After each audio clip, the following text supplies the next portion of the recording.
हम सब जानते हैं कि आजकल पाकिस्तान के अंदर शदीद जो हीट वेव है उसका सिलसिला जो है वो शुरू हो चुका है। ये इसका पहला हफ्ता है।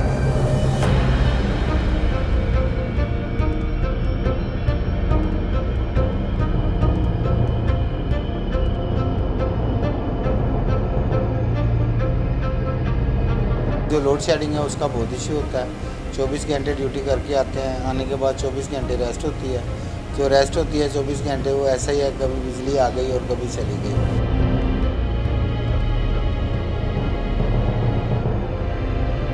1 घंटा आती है, लोड शेडिंग ज़्यादा हो रही है, 1 घंटा बिजली आती है, 1 घंटा नहीं आती। एक पंखा है हमारे पास ये वाला, एक छत वाला पंखा है, तो रात के टाइम ऊपर छत पे चले जाते हैं। तो अल्लाह के एसी के साथ जो है वो जो अल्लाह पाक एसी चलाते हैं उसके साथ कुछ गुजारा हो जाता है।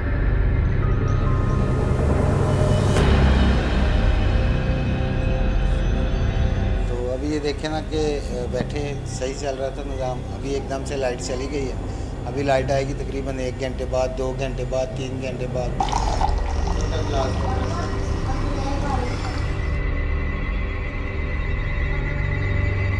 ठंडे पानी के लिए मेरे पास फ्रीज़र नहीं है बिल्कुल भी, तो ये कूलर है छोटा। तो सुबह फजर की नमाज़ पढ़ने के लिए जब निकलते हैं, बाहर एक अल्लाह के नेक बंदे ने वो ठंडे पानी वाला कूलर लगाया है, वहाँ से एक बड़ी बोतल भर के ले आते हैं, उसमें नाश्ता वगैरह हो जाता है।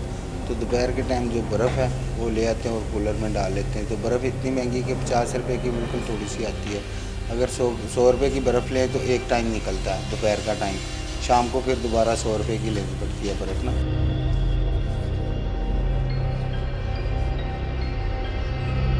बच्चों को मैं पकड़ के नहर पे ले जाता हूँ, वहाँ पे जाके 2, 3, 4 घंटे अपना जो है वो टाइम निकाल लेते हैं। तो जो घर वाले हैं वो तो घर ही रहती है ना, वो तो नहीं बाहर जा सकती या कैनाल पे नहीं जा सकती हमारे साथ। तो बस अपनी ज़िंदगी का बसर कर रहे हैं। अल्लाह का शुक्र है, निज़ाम ज़िंदगी चल रहा है, लेकिन बहुत मुश्किल है।